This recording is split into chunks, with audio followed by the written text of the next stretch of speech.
Interesting. Right. Liverpool. Drop points as well. Drop points, but I think I saw a lot of Liverpool fans that were saying they were happy with the spirited performance having gone down to 10 men. Do you know what that game was for me? It was the passing over of the baton. For who? For former best left back in the league, arguably best left back in the league at the moment.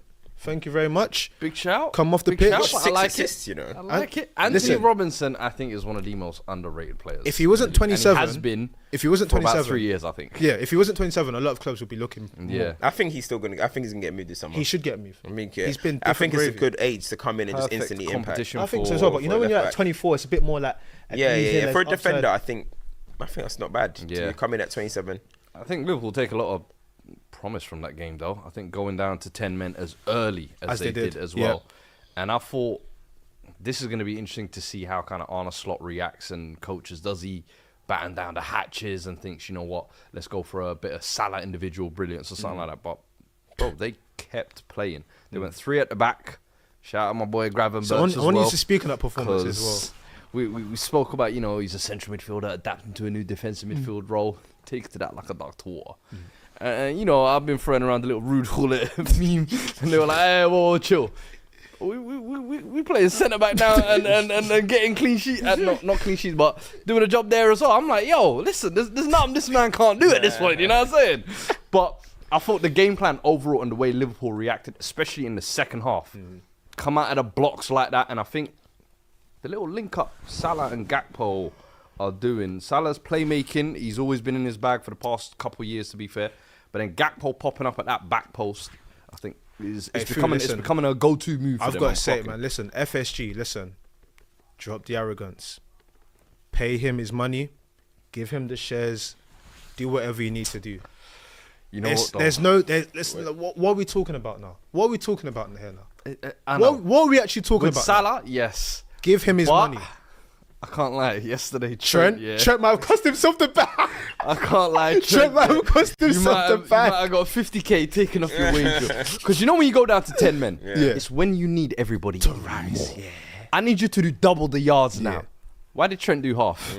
Why did Trent go 0.5? I said, brother, you're meant to be the scouser in the team. Please rise. It was just, nah. It was bad. But I think the thing about the Trent situation is that I think it was Liaz was saying it to me the other day. He was like, when you actually look at Trent now, he's actually playing like kind of like a traditional right back. Yeah. Yes. And he's like, is it actually worth giving him the money that he's probably asking for? And it's actually a good question, because if it was like the Klopp peak Trent where he's getting 20, I think Trent's only got 3 assists this season. No, he's definitely numbers wise.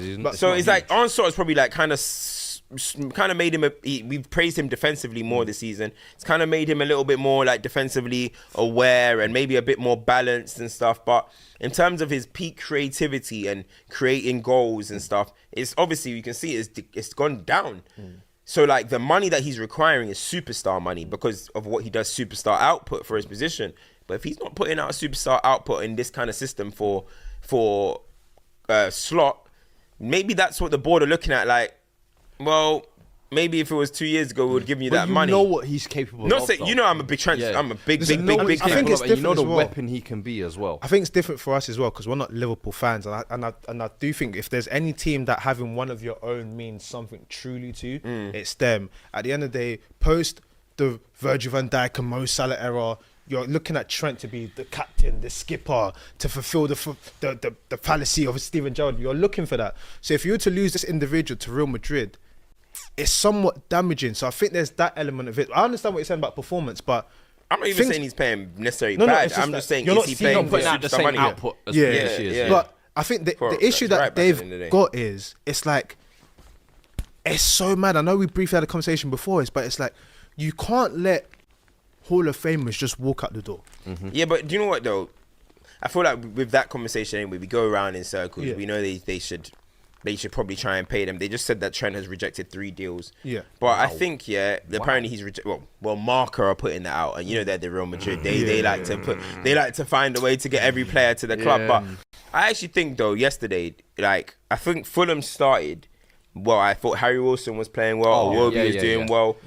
But then one thing you got to credit Liverpool mainly is the fact that even with 10 men, they kept going, and to the point that Fulham were actually hanging on at one stage. Like their backs were against the wall. I remember there was one sequence where like Jota was trying to get a shot off, and then everyone was trying to get a shot off at one point, and they were really pressuring them. So like, do you know what? Fair enough, because I saw that he went 3-3-3 formation, he went 3-3-3. which other managers might go for a back four, you know, two, and then try and just protect himself. He still went for it, man. So you got to still, again, credit for them not to lose that game. Listen, you don't want to be dropping points at home, but it feels like you guys have gained ground on them, so can't even ignore you guys. But it feels like okay, the damage could have been worse. You know what I mean? Arsenal could have won, and it could have been bad. So, but also, I think shout out to Jota as well, like to come back, to get that goal was nice still. Good finish as well. And you've got to think about it, everyone's been at the party, everyone's been having a little food. You're there injured thinking, these men have forgot about me. What a way to come back and say, Slot, I'm at your services. Let's get the feeling going again. And that's what he does at the end of the day. It's almost just like a reminder of, yo, I'm still here. He only needs 15 minutes, 10 minutes, 7 minutes, bro.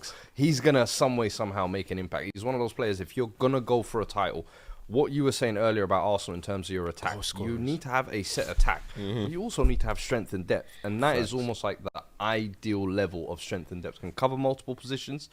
A very functional player is how I look at him. Effective. Gets in the box, gets goals. That's all I need from him, bro.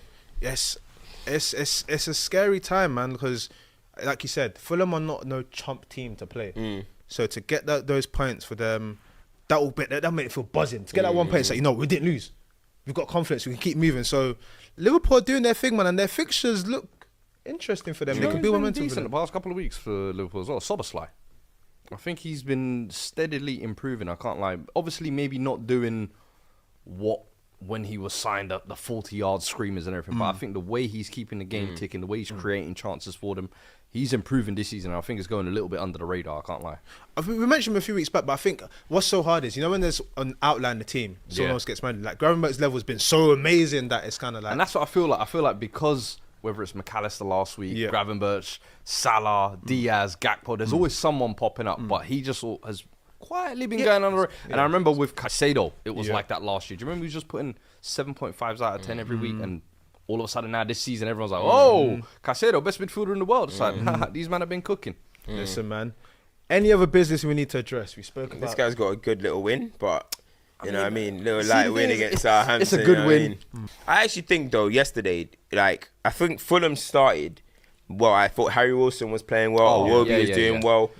But then one thing you got to credit Liverpool mainly is the fact that even with 10 men, they kept going, and to the point that Fulham were actually hanging on at one stage. Like their backs were against the wall. I remember there was one sequence where like Jota was trying to get a shot off, and then everyone was trying to get a shot off at one point, and they were really pressuring them. So like, do you know what? Fair enough, because I saw that he went 3-3-3 formation, which other managers might go for a back four, two, and then try and just protect himself.